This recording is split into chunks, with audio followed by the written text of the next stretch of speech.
Welcome to the Wholehearted Eating Podcast, where non-diet nutrition, weight-inclusive care, and integrative health collide.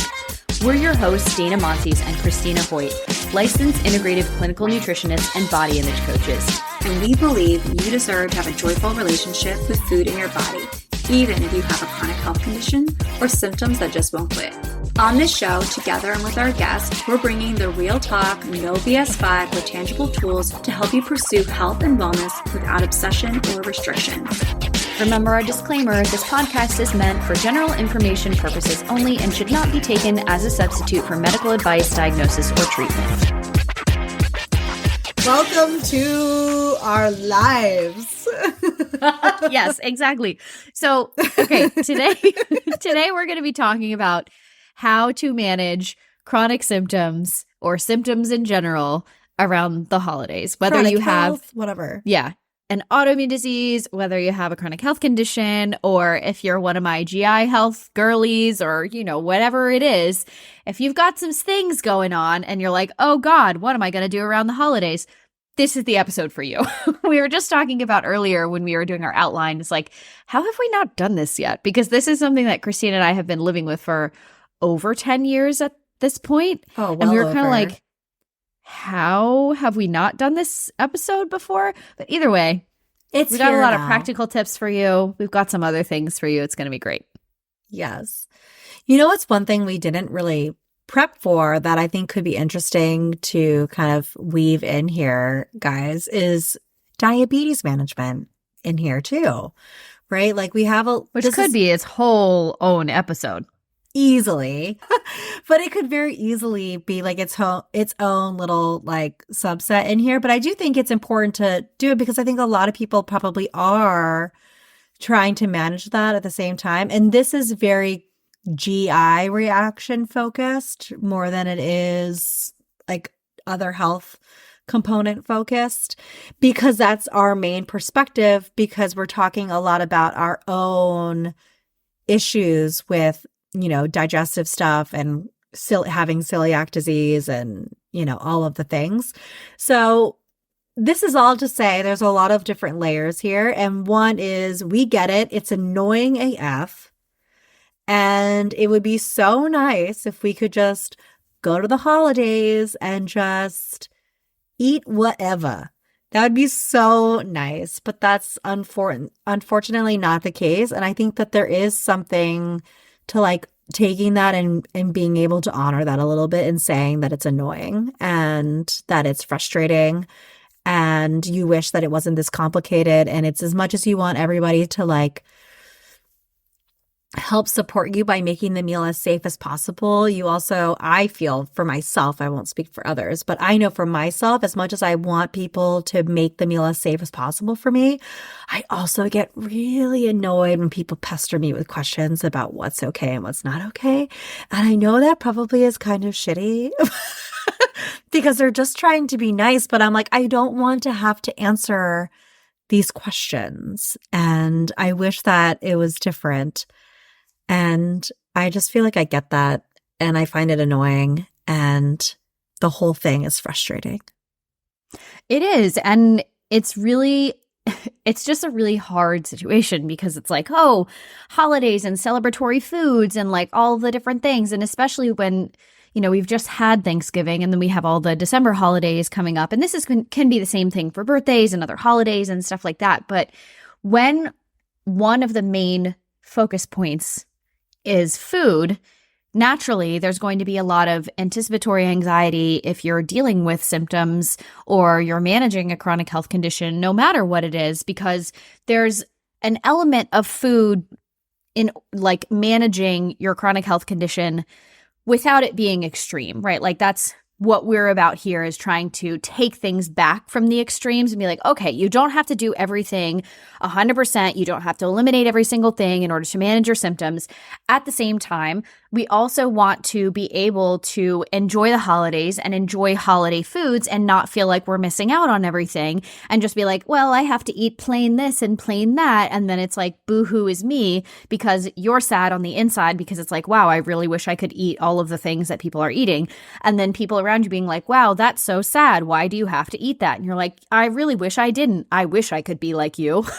You like life would be so much easier if we could just eat whatever and we wouldn't have, severe symptoms as a result. But where we are now, that's not the case, unfortunately, for a lot of people. And this isn't for everybody, but, we wanted to make sure we cover as many of our bases as we can today, because we've been there and it's annoying, but there are things that you can do to make the whole experience more enjoyable. And we wanted to pass on some of that advice. Yeah, I think also too, like one of the things that makes it hard as well is that a lot of the stuff that we're talking about today, the people who might relate to this more than others, are going to be the people who have more of like a silent or quiet or invisible chronic health management going on, like celiac disease, where you don't see it all the time, or, a sensitivity to any kind of food, or if you have chronic pain that you're managing, or migraines that people don't see, and like you're utilizing food as it has been a trigger for you for some of your symptoms. And so you're trying to be thoughtful in that.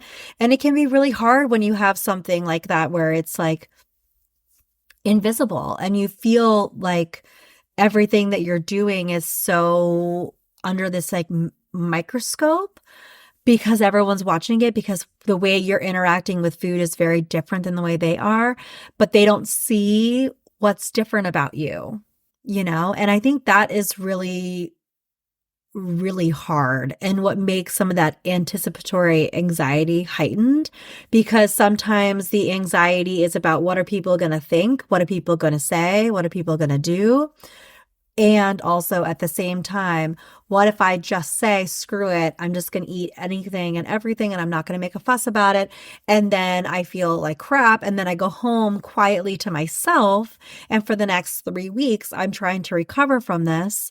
And so how do we take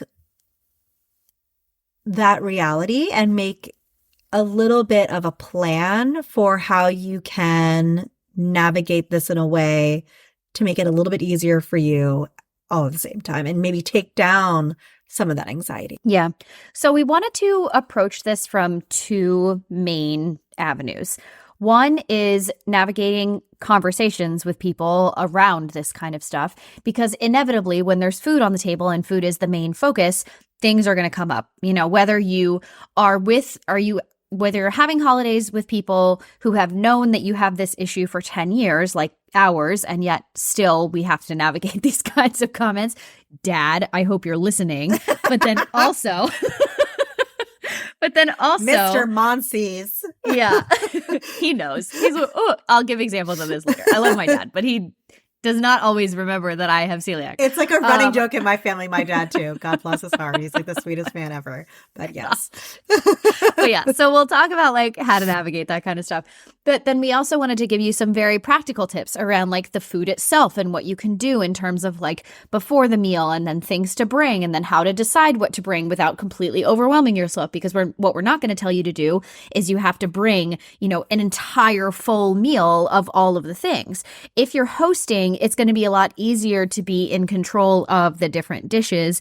But ultimately, a big part of this is how do we get over the anxiety of knowing that there's almost no possible way that you're going to be in control of every single thing, and that's okay. And you don't have to be in control of every single thing in order to have a symptom-free, enjoyable holiday. So we're going to start with the conversations and how to kind of navigate these, because this is a theme that we've been going of the past couple of episodes. So we figured, why not cater it to this specific audience? And then we'll get into the practical stuff. Yeah, I think this isn't about the body image parts. We already have a different episode that talks about this. This is more of the comments and the stuff around what people might say about the way in which you're eating or your eating patterns, and feeling like you have that microscope on you and people are talking about it or asking you questions. I think one of the things that I think is the most important thing, and I still struggle with this sometimes, so I think it's important for people to know that it's okay if this doesn't feel easy, because I think a lot of times it feels, I actually just did this yesterday. Just yesterday, I was at a birthday party for my daughter's friend, and every time I didn't select to eat something at the party, it's almost like a part of me wanted them to know that I wasn't dieting or being judgmental about food.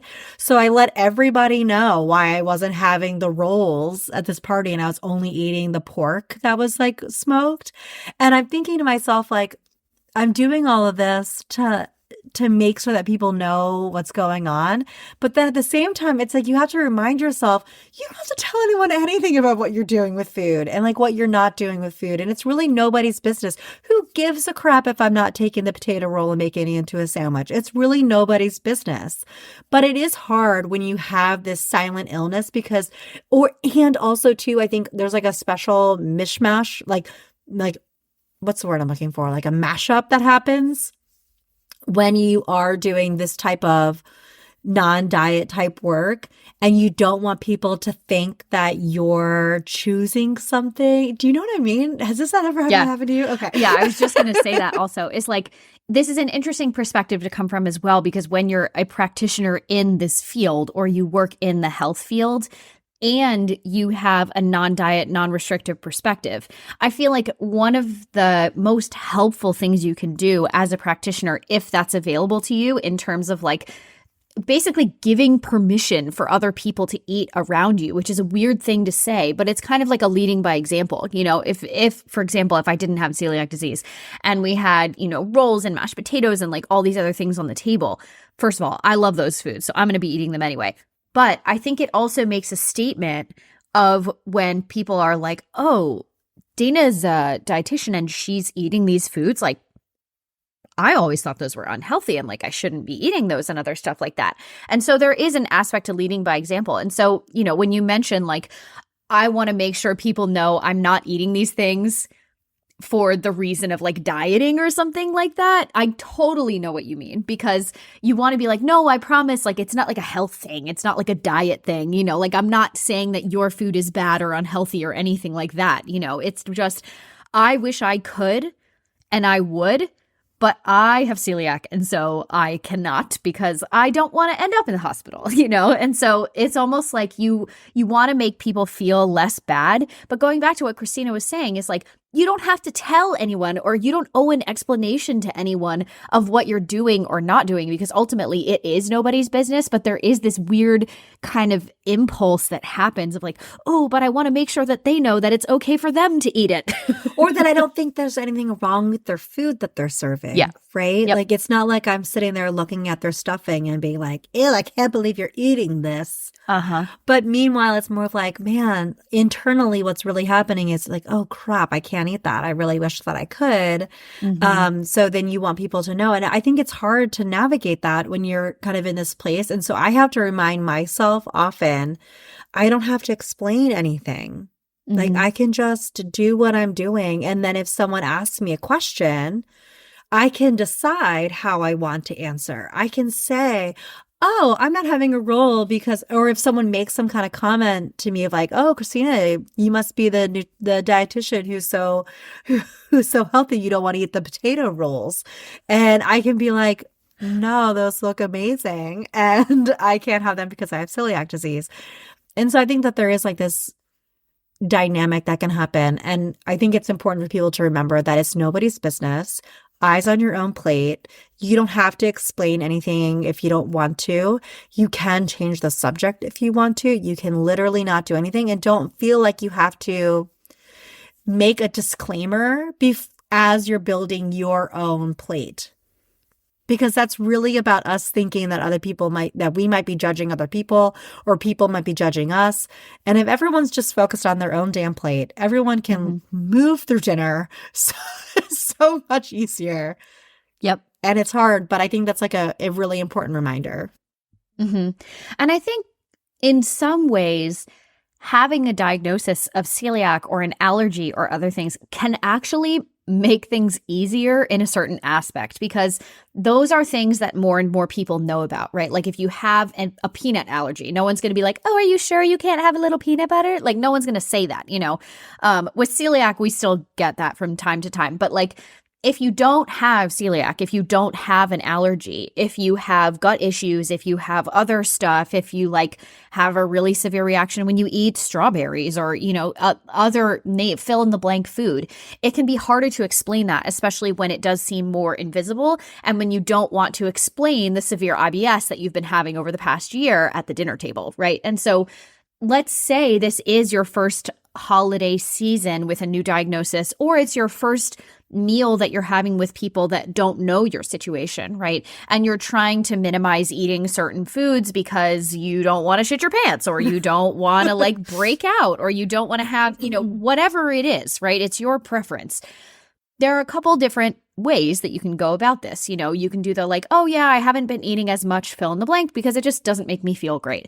Or I haven't been feeling great when I've been eating that. So like, could you pass this instead, or whatever it is? And hopefully that's going to be enough to kind of get people off your back.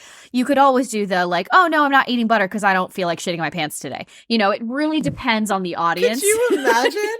No, exactly. But if someone kept pestering me, that's probably what I would do, because that's my personality. I'd be like, oh, well, if you really want to go there, I'm going to go there. And like, I'm not going to feel awkward about it. You're going to feel awkward about it, and it might make it for awkward for everybody else. But again, if people just keep their eyes on their own plate, this wouldn't be an issue. That is so not my personality. I would launch into everything, like explaining it and being like, oh, it's because I get really sick. And like, I'd be terrified. Meanwhile, internally, I'd be calling Dana or texting her and saying, this bitch. Like, do you want to get me on the phone? Christina doesn't want to shit her pants today. Leave it alone. Oh my God. It's so true. Because I'm picturing this whole time of like like the first time you go and meet your significant other's family. Like, that's what I'm picturing. Like someone going there and people are like, all eyes are already on you. And then it's like you have this on top of it, and you just feel like there's even more eyes on you, and people are freaking weird as hell about food. And it's just like so many layers. And I was thinking before we talked, when someone said, oh, do you want me to pass you the butter? Like, you can literally just say, oh, no, thank you. And then change the subject. Which feels really hard because I have the people pleaser in me. Is like, I want to explain every reason why I'm doing certain things. And the truth is, you don't have to explain anything. But I always feel like I have to. I think another thing too, like the people pleaser in me sometimes feels like it can be helpful depending on my relationship with the person, right? Like I was just talking about, when you're like newly with your partner and you're going to their family for the first time, this might be a great opportunity for your partner to advocate for you. And like in an episode with Zoe Bisbee, we talked about this concept of coping ahead when it comes to kids. And I think you can do the same thing for yourself in like a self-advocacy type of way, where either you, depending on your relationship with the host, you can call the host yourself and say, hey, I've been kind of going through some stuff. I've been sick a lot. It's not a big deal. Everything's fine. I'm working with a practitioner. My doctor and I are trying to figure all this out. I'm going to, if it's okay with you, I'm going to bring a couple of items with me. And it's not a reflection of your cooking at all. It's not a reflection on the ingredients that you're using. It's like not like that. It's more of this is what we've come up with that has been helpful in managing those things. And I just wanted to give you a heads up. I'm not going to need your oven. I'm not going to need anything. Everything's going to be ready to go. Or if you do need their oven, you can say, is it possible for me to warm something up in the microwave or in your oven at the very end after everything else is done? Like, I think there is this aspect of calling the host and talking about it when it feels appropriate to your relationship with them. Like if it's my mom, I'm going to call her and she's going to tell me everything, But if it's like Casey's grandmother, I'm going to talk to my mother-in-law about it because I know her for the last 10 odd years. And I can have that conversation with her, but I'm certainly not going to ask my grandmother-in-law to change her entire menu. She's not going to do that. Like, that's not going to be what it is. So I'll say, hey, I'm going to bring a couple of things. My mother-in-law will talk to grandma and say, hey, Christina's going to bring a couple of things because of her celiac disease, NBD, everything's good to go. And I think that there is something about calling the host when you have that kind of relationship that can be really helpful. and at least make you feel like there's a little less to explain when you're there too, and less to understand. And it's not like you're showing up with like a cooler full of shit and they're like, why are you bringing all this Excuse food? me. Excuse me. I make the best stuffing. It's like, I'm not saying that, Aunt Linda. All I'm saying is it's got gluten in it and I can't have it. You know, I don't even have an Aunt Linda. So I don't either. Sorry for all the Aunt Lindas. yes, we love you. And it's just the first name that popped up. Okay, we wanted to bring some funnies now because sometimes there are certain comments that are made sometimes that are just so annoying that like you really would just like to be like, I wish I could just bury myself in a hole and not be here. But when we talk about it together, it's funnier. So all the time. And this isn't just consolidated to the holidays. This is like you go out to dinner with friends, you're out to dinner with your partner, you're, you know, whatever it is. Basically, anytime you're outside of your own home. And inevitably, somebody is going to be like, oh my gosh, I'm so sorry you can't eat this. It's so good. And it's like, that doesn't help. Could you not? Like, Casey still does this sometimes. And he knows I always roll my eyes at him. I'm like, ugh. And he's like, he knows, he goes, I'm sorry. Every time. I mean, I feel bad because I don't want people to feel like they have to apologize for something that I can't eat because it's not something that I chose. You know, it's just like, this is just the way it is. And so like, yeah, I'm sorry I can't eat it too. But like, it doesn't make me feel better when you say that. You know what I mean? I think also too, like a little quick caveat here is it doesn't even matter if whether or not like we can't have gluten because of our celiac disease. It doesn't really matter what it is, you know, you can't have something because you get sick when you have it, period. It doesn't matter if you have some formal diagnosis or whatever it is. Sometimes those are really hard to get. Okay. So just putting a little note out there, but it's so true. I really can't stand it when people are eating something and they say that to me. I really can't stand it. Or when they say something about the gluten-free food, like, oh my God, can you taste this? Or like, oh my gosh, your gluten-free food's not that bad. I'm like, what do you think? I'm eating cardboard every day, all the time? Like, what are you so shocked that this tastes even good? Like, do you think I don't even eat good food anymore or foods that's like flavorful? And it just gets really annoying. Or when people ask me the difference, like, can you taste the difference? And before when we were outlining this, I said to Dana, I was like, bitch, I haven't had gluten in 15 years. I have absolutely no idea what it tastes like anymore. I don't know what I'm missing out on. Yeah, that looks really spongy and yummy. Like, I don't know, but like I haven't had it in so long. I have no idea. And it drives me nuts when people say, can you taste the difference? yeah. Ugh. Like, I literally can't taste it, so I don't know. I mean, one of the things that I started doing when I like was freshly diagnosed and like was having all these other gut issues and stuff like that is like, I just wouldn't tell people that what I was bringing was gluten-free. And they'd be like, oh, these are just Dana's Brussels sprouts or like Dana's stuffing or Dana's mashed potatoes or, you know, whatever it is. And like, I'm in a little bit of a different situation because like I did have a food blog for a long time, right? So like that, I was cooking all the time and like constantly trying new recipes and other stuff like that. But so it just kind of became Dana's, you know, recipe or whatever it was. And now we use most of those just because people are like, oh yeah, we actually like this better than the old unseasoned recipes that we used to make. So there's a little bit of a difference there, right? But I think there's like a little bit of a pride and like a joy that comes in and it's like, haha, they like the gluten-free stuff. When really a lot of holiday foods, aside from like the baked things and the stuffing and other stuff like that, can easily be naturally gluten-free. And we're going to talk about that when we get to more of the like practical section. But yeah, that does drive me crazy. Another one that drives me crazy is like, oh, can't you just have a little? Like, don't you just want to taste it? Yeah, Susan, like I do want to taste it. But like also, like I probably could just have a little. Physically, I could. Inside, my body would be like, excuse me? I thought we've been trying to avoid this for the last 10 years. Like, we're not used to eating this and it doesn't give us a great reaction. So like, I'd rather not be in the bathroom for the next week. Or like, for me, what happens is like, I just get stabbing pains in my intestine. And the way that I describe it to people is it feels like 1,000 tiny knives are stabbing me. And like, I just don't, I don't want to feel that way. So like, yeah, sure, I could have a bite of pasta or like a bite of like my mom's famous like chicken apple sausage stuffing or whatever for Thanksgiving, but it would not end well for me. So I'm just not going to. Do you want to give the response that you had, Christina?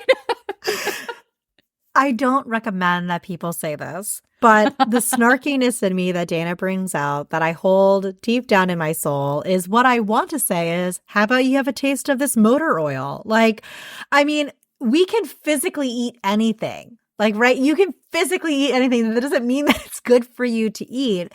And I think like that's one thing that I think can be kind of frustrating is that so much when we're navigating chronic health stuff is that everyone thinks of it as this choice that we're making and that we need to get over ourselves and just do it. And I think like that's what's really frustrating to me. And so sometimes I want to say something snarky like, well, why don't you just eat this poison? Like, Yeah.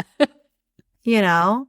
How about you eat the stuffing out of the sofa? Like, I don't know. Like, it's not good for you. Like, you shouldn't be doing that. You know, like, that's not helpful. It's not good for you to do that. And it's not good for me to have gluten for all the reasons. And it's interesting, too, because I think one of the things that makes it hard is that each person with celiac disease has a different presentation. Like, Dana gets an immediate GI reaction. I don't.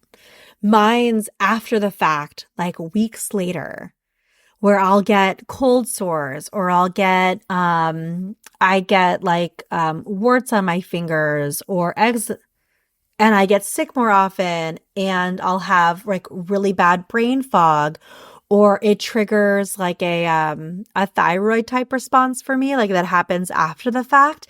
And it will be like days later of this dull headache type of thing that no one can feel, but Casey sees at home.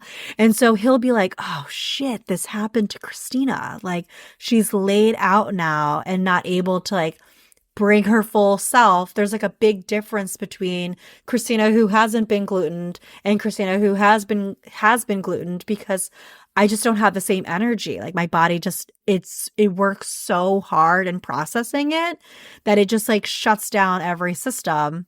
And so it really is invisible. People don't see it. They don't know. And then they don't see that I'm going into the cabinet and taking ibuprofen because I have a headache. They don't see that I have to like do all these different things because, you know, they don't know about it. So to me, it's the same as saying, why don't you taste this motor oil? Like, no, it's not good for me. Like, it's not good for, like, you can't be.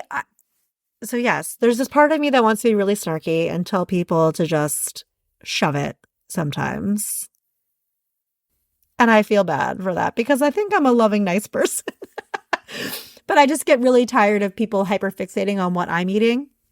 And it's like, there's this really great reel of this little girl who's trying to put her seatbelt on. And the dad is like, what can I help you with? And she goes, you worry about yourself. Worry about yourself. And it's like the most amazing thing ever. And all I want is for everybody to just worry about themselves. Like, worry about yourself. Forget what I'm doing. You're fine. I'm going to manage my own dinner, my own meal, and all the things. And unfortunately, the way that you want it to work is not the way that it works in my body. And I've been doing this for a really long time, and I know how it affects me. And I think even if you haven't been doing this for a long time, nobody knows what goes on in your body better than you. And so you need to do whatever you need to do to be able to enjoy yourself and to do that. And I think this is a good segue into what can you do practically when you're faced with the meal that you have zero control over and you have something like celiac disease or a chronic health condition that needs management, and that food is a big piece of that management. Mm-hmm. Yep. And so the first thing that we recommend you do is think about, and this is something that we recommend you do before the big holiday meal or the event or whatever it is think about what are your non-negotiables. And what's interesting is when Christina and I were planning this, we actually took this in two different directions. So Christina's was like, what are your non-negotiables in terms of like, what are the things that you know if you eat them are really going to have effects that you don't want to deal with. And you can kind of rank this in terms of, so obviously celiac disease, like gluten, is off the table. There's nothing that we're interacting with that's going to go well if there's any kind of gluten in it. Anaphylactic allergies. Yes. We don't come to play, man. That's just silly. Yeah. Don't do that. This isn't a F around and find out situation. Yeah. Bring your EpiPen everywhere. Yeah. But it's not around. Ask the questions and don't feel a damn bit guilty about it asking. Mm-hmm. Yeah. And then you can, every single person is going to be different in this situation. But like most of the time when people have some kind of gut issues or skin issues or, other things that they're dealing with, most of the time it's not just one food that we're dealing with, where like if everything was controlled, you may keep 2 foods out of your house or 3 foods or whatever, right? But there's most likely a kind of ranking in the degree of severity that it affects you. So for example, like if you are newly diagnosed with celiac, it's very common advice that you get, like, obviously you have to cut out gluten, but a lot of people, when they are newly diagnosed with celiac, are also lactose intolerant because of what happens to your small intestine when you have been undiagnosed celiac and eating gluten for a long time. But for a lot of people, and the longer that you have had that diagnosis and you've been working on healing your gut and everything, people have generally less and less of a sensitivity to dairy. So if we're thinking about your non-negotiables and we're looking at this specific situation, then gluten is obviously off the table, but then maybe dairy is going to be okay, right? So you can think about what are the things that I can kind of get away with a little bit, and what are the things that are like, oop, this is going to put me on my ass and I don't want to go that way. Yeah. So I think, like, to me, you have to think about what you're flexible with, what Dana's talking about. And some of the things that I think are like a little toolkit to have available for you, and stuff that you can bring in your purse if you're traveling, put it in your luggage, have it on your carry-on, whatever it is, especially if you're traveling, because you're in an airport and you have zero control over that, or you're in the car and you're on like the road trip with the only options are like the fast food places or whatever, and you have zero control over what you're eating and availability. So I think some of the best things to have are things like Tums, an enzyme, a digestive enzyme of some kind. I like having activated charcoal. If you have a lactose issue, lactate pills can be really helpful. I haven't personally used these, but I just ordered them for the first time because we're going to my brother and sister-in-laws who are very, very gluten aware. My sister-in-law is highly gluten aware of everything about celiac disease and is very conscious of that.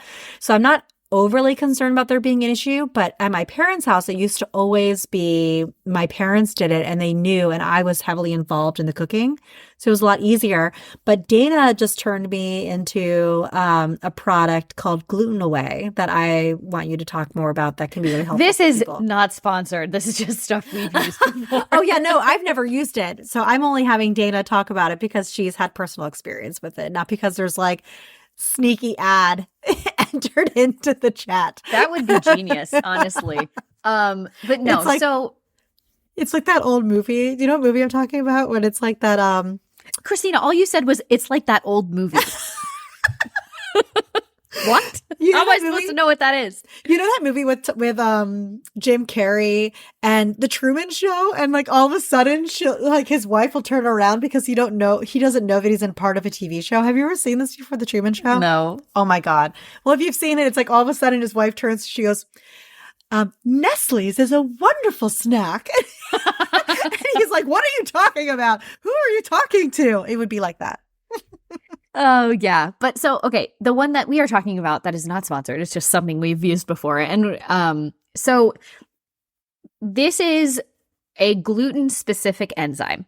The disclaimer here is this is not, if you have an allergy or you have celiac, this isn't like, oh, take this thing and then you'll be just fine. That's not what this is, right? If you have non-celiac gluten sensitivity or you have issues when you eat gluten and you feel better when you eat gluten-free, this could be something that you can take in advance, and then when you eat the gluten things, you probably will have less of an issue.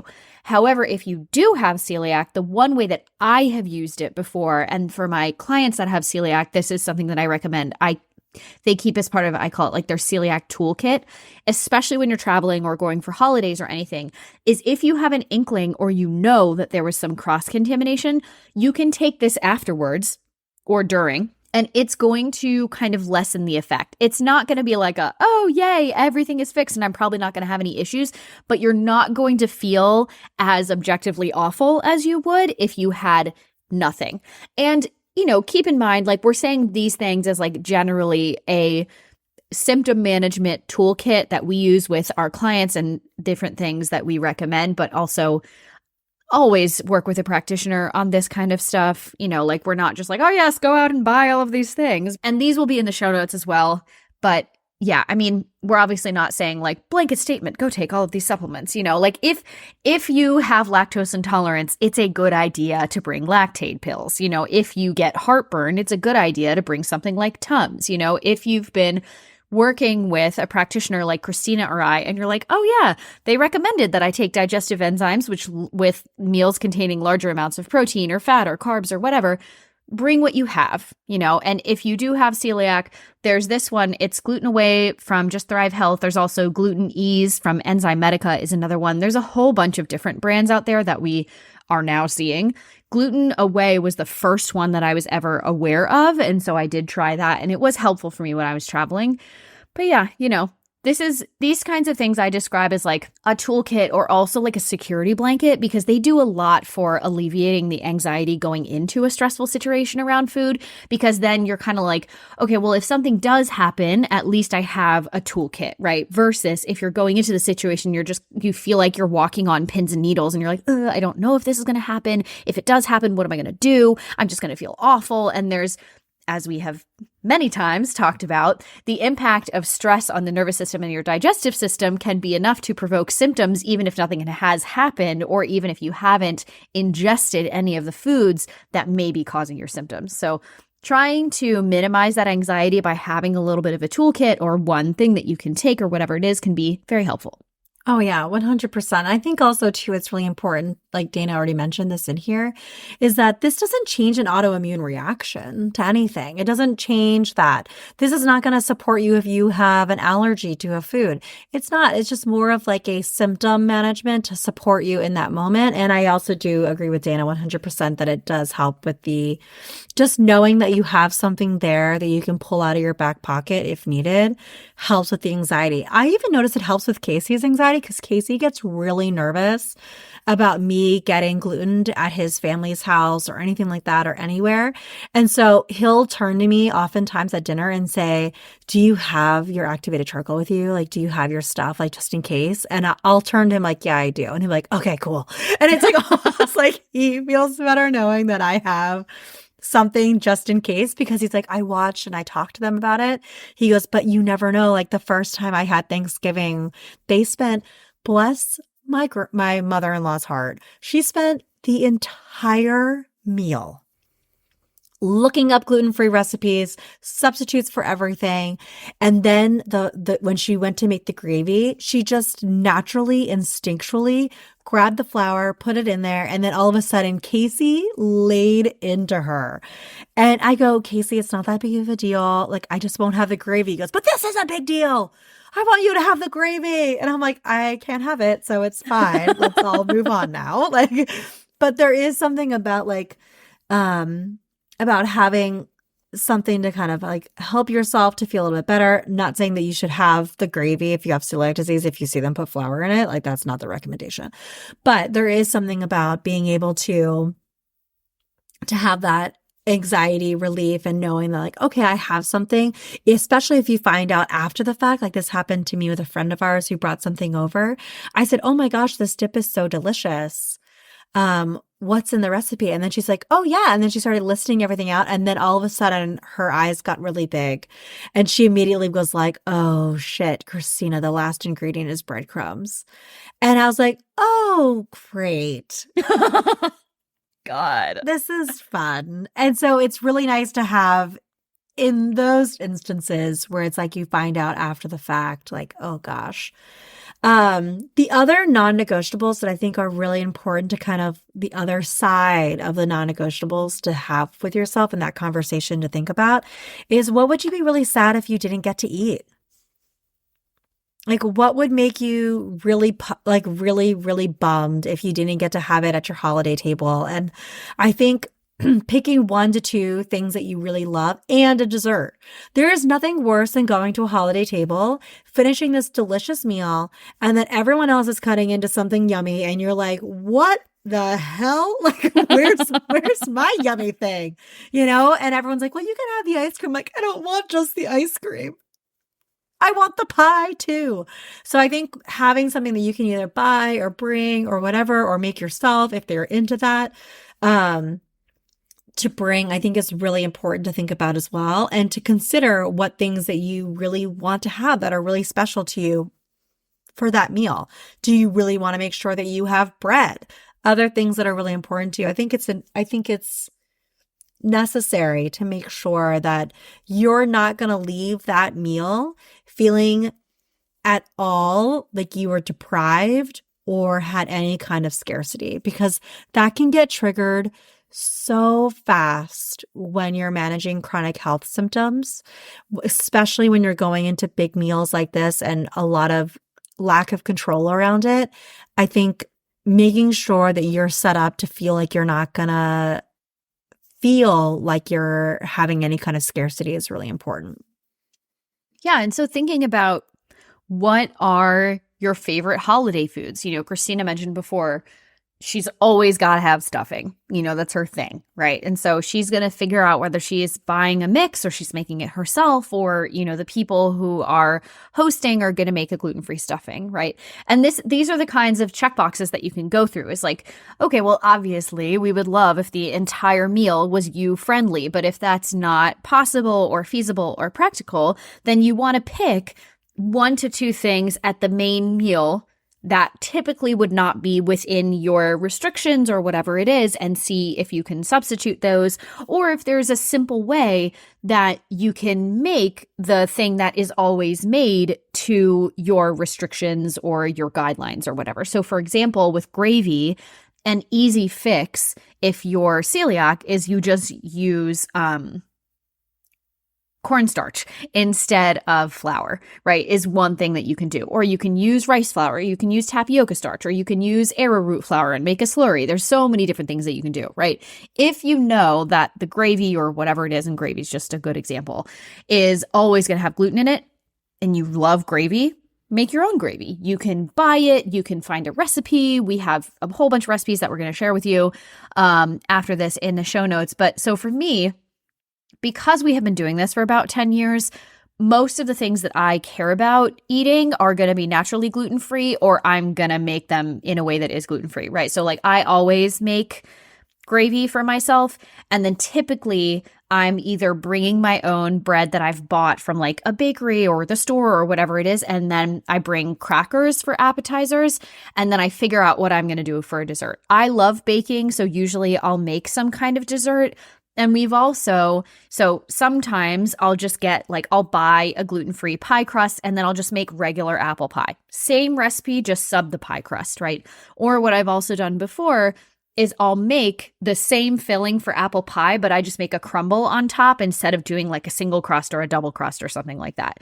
And because things like gluten-free, dairy-free, vegan, like all of these things are so much more known now, you can pretty easily, at least compared to before, either find a bakery by you or order something online, or you can just go to like Whole Foods or whatever your regular grocery store is. Even Trader Joe's has a bunch of like gluten-free, dairy-free, all of the things stuff that you can find now. Side note, Trader Joe's has the best gluten-free cornbread mix. Oh yeah, I actually just ate some this morning. It's so legit. Our whole family had some, and Casey the other day was like, this is the best cornbread I've ever had. It's so good.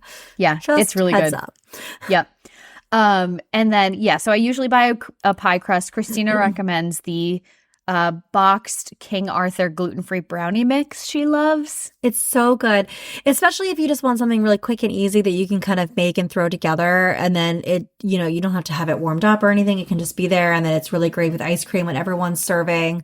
The pies a la mode, you can easily have Brownie your sundae. brownie sundae, and it's like you get all the things out of it.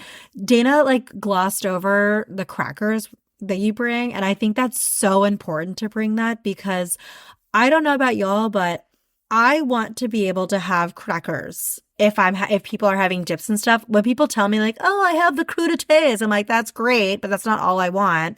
I like the crudités, and I like also to have crackers with stuff. I want to be able to have a mixture of the things. But I also think too, this is where you can tap into what makes you feel like you might have scarcity or that you want to have access to. And it might seem over the top, but I have literally shown up to a family event with a grocery bag with my gluten-free subs in there. And to be perfectly honest, people appreciate it because then they don't have to worry about it themselves. Or worst case scenario, they've already thought about it and they say, hey, Christina, I already have a bunch of crackers for you. And then you just keep your crackers for another time. Done deal. It's not a big deal. But I think that's also really important too, to make sure that you bring something, thinking about not just the big meal itself, but a lot of these holiday meals are the all day event of we're watching sports earlier, we're dipping and snacking and having chips and dip or whatever. Do you have dip that you have? Do you have crackers that you like? Are you having all of the stuff leading up to the big meal too? And then afterwards as well, with the snacks and stuff like that and the desserts. I think that's really important. And then the other piece that we think is really practical and supportive that I kind of forget about a lot, but bringing your own storage containers for leftovers, because so many times it all is going so well until it's time to pack everything up and everyone's just in a mode of cleaning up, and then your stuff gets mixed in with other people. I'm just gonna put it on the other half of this. And it's that's not how this works. And so having your own little storage containers to put the gluten-free stuff in, a little dry erase marker to label it, it's gonna help you out a lot. Yeah, and one other thing we forgot to mention about appetizers and crackers and stuff like that is if you're doing an appetizers or charcuterie board or crudités situation or whatever it is, if there's a whole bunch of dips and stuff and you don't want to worry about cross-contamination, this is where my dad story comes in. He always does this. And Dad, you do this, is we'll get big dips from Costco or something like that because we got a lot of people, right? So we'll do hummus. We get the spinach artichoke dip, which is so good. And they'll get naan or pita crackers or whatever it is. And most of the time people are just going straight into the container. So what I do, because no, I can't just have a little, is I will be the one that opens the thing, or my mom is good at this too, and she'll remember to put some aside for me, and just put some of the dip aside for yourself, and then you can put it in a little container or a little bowl or whatever, and just be this is the gluten-free bowl, just put it right next to your crackers or whatever they are, and then just have people go for the main thing, and then they can do whatever they want. You don't have to worry about cross-contamination. You've got your own little section over there, and then you can enjoy it without having to worry about it. We do this too. It's a game changer. It's so helpful. My dad is also horrible about it. He's oh, I forgot. What's the big deal with a cup of crumbs? And meanwhile, my mom is you've ruined it. You've ruined the meal for her now. And it's one thing that I will say also is that sometimes for the people pleasers out there, you can feel a little guilty about taking too much of the dip. And you know what Casey told and my mom have always said to me every single time, because I'll take, less than, because I'm oh, I'm scared. There's so many people sharing it. I don't want to take too much. Casey will be take as much of that damn hummus as you want. And you know what? Whenever you're done, everybody can have yours, but you can't have more of what everybody else has already had. So my mom and him have always been take more than you think you're going to need. And then if you don't finish it or whatever. Or if someone goes without, believe me, there's plenty of other things that other people can have. And two, you can always share with them after you're done. But I just wanted to say that for all the people pleasers out there, just give yourself an extra scoop. Just do it. Don't feel guilty about it. Just put that extra scoop in there for yourself, and so that you have more than enough and you're not sitting there at the end and be like, damn, that was good. I wish I had another bite. Yeah. Because that almost always happens, right? So it's good to take a little bit extra. And you're right. It's so important to remember that like people can have the leftovers of yours, but you can't have the leftovers of theirs. And that's okay. It's just, again, going back to the very first thing that we said, this sucks. It's really annoying that we even have to think about this stuff and we have to take all of these extra steps. And at the same time, it's like, okay, well, depending on, and you don't have to do all of the stuff that we're talking about today, right? This is born of like literally 10 years of us navigating different holiday tables with different people and everything like that. And these are like as many of the practical tips that we could come up with as possible. If you only pick 1 to 2 of these, it's going to make your experience more enjoyable, right? So think about what's practical for you, what sounds like it's going to make your experience more enjoyable, and then we can go from there. And then the last thing that we wanted to leave you with is like, what happens after the fact if you're not feeling great, right? Like if you did get cross-contaminated, and this goes for any time, right? Like whether it's a holiday or you're traveling or a restaurant or whatever it is, if you got cross-contaminated, if you don't feel good, if you ate the thing, whether you intended to or not, right? There's no like detox or anything that you should or really even can do that's going to make a difference afterwards, right? First, you still have to eat the next day. Even if you feel awful, you still need to eat the next day. You got to eat something. And we're going to give you some practical tips for that too. But there's no like reset. There's no like tummy teas or anything that's going to like make you feel better. And unfortunately, and we say unfortunately because it sucks, you just kind of have to ride it out. And we've all been there, right? And some of the best things that you can do is to leverage the power of nutrition and your supplement toolkit and be like, okay, I know my body's going through a lot right now. Like, what can I do to support my digestive system, to drink water, to try and poop regularly? You want to actually add in easier to digest foods. Like probably the worst thing that you can do for your symptoms right now, if you're dealing with digestive stuff, is eat like a giant salad or like a bunch of raw veggies or something. Even if that sounds good, if you're having some stomach stuff, you want to stick to what Christina and I call pre-digested foods, which is stuff like smoothies or stews or soups or rice or anything like that, because the first step of mechanical digestion is what we call it, has already been taken care of for you, which means that your body has to do less work to get the nutrients that it needs. And so leverage that knowledge that you have of like, yeah, we still need to eat. We still need to fuel, but let's make it a little bit easier on our body. And it doesn't have to be a 7-day reset or blah, blah, blah. It's not a Whole30 if it's only 7 days kind of thing. Like we're past that. Yeah. Also, those don't do anything for your GI system. Like the jig is up. It happened, guys. Like the only thing you can do is ride it out. And another thing that I will say too is, let's say you tried to be intentionally flexible and now you're feeling like crap. The last thing that we want you to do is to beat yourself up about being flexible. Okay? You were flexible and it didn't go well and you're not feeling well. This is the biggest time to give yourself some compassion. And you know what you did? You learned a little bit more. You learned a little bit more closely what the non-negotiables are for you in the future. And you can make that decision next time. And about what's going to work, what's not going to work, what you're okay with doing, what you're not okay with doing. And we just want you to get rest, support yourself, and to not beat yourself up. And to be honest, it's not the food's fault and it's not your fault either. It's just a combination of the two things. Don't like to party together, and that sucks. But they don't party. They don't play nice in the sandbox. And as much as we want them to, I think that reminding yourself that your flexibility wasn't a problem, that was really brave, and we're glad that you did it and you went there and you tried it and you tried to be more flexible. And now we have more information, and to not beat yourself up about it. Mm-hmm. Yep. And the last thing we'll leave you with is like, if you do want some recipe ideas. Ooh. We do, and this, did we launch this last year? I can't even remember. No, we haven't, it was like 2 years ago, I think. Okay. I think we maybe Easily. updated it last year. But we do have a recipe ebook. It's called Our Wholehearted Eating Holiday Table, and it's all like allergen friendly, and it's also recipes that we've taken from like our families and then either like made them gluten-free or also just left them the way they are in case you are not gluten-free like we have to be. There's just a bunch of great ideas in there for appetizers to main stuff to side dishes to desserts. And so if you want to check that out, the link will be in the show notes. Yeah, and if you're looking to switch things up. Yeah.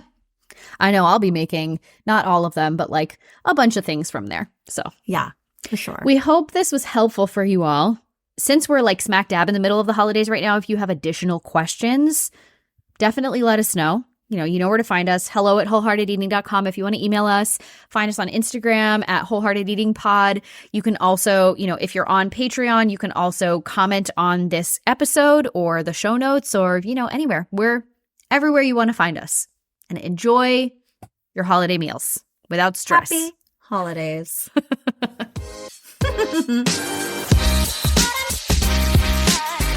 Hey friends, it's Dana, and thanks so much for listening to the Wholehearted Eating Podcast today.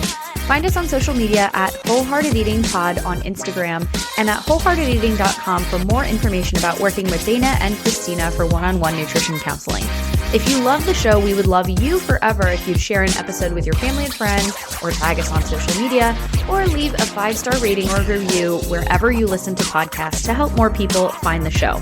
Check out patreon.com/wholeheartedeating to help support the show and get access to ad-free episodes, bonus episodes with us and our guests, episode discussions, new resources we're creating for Patreon, and so much more. If you have questions for us, feedback on the show, potential topics or guests you'd love to have on, shoot us an email at hello@wholeheartedeating.com, and we'll see you next week.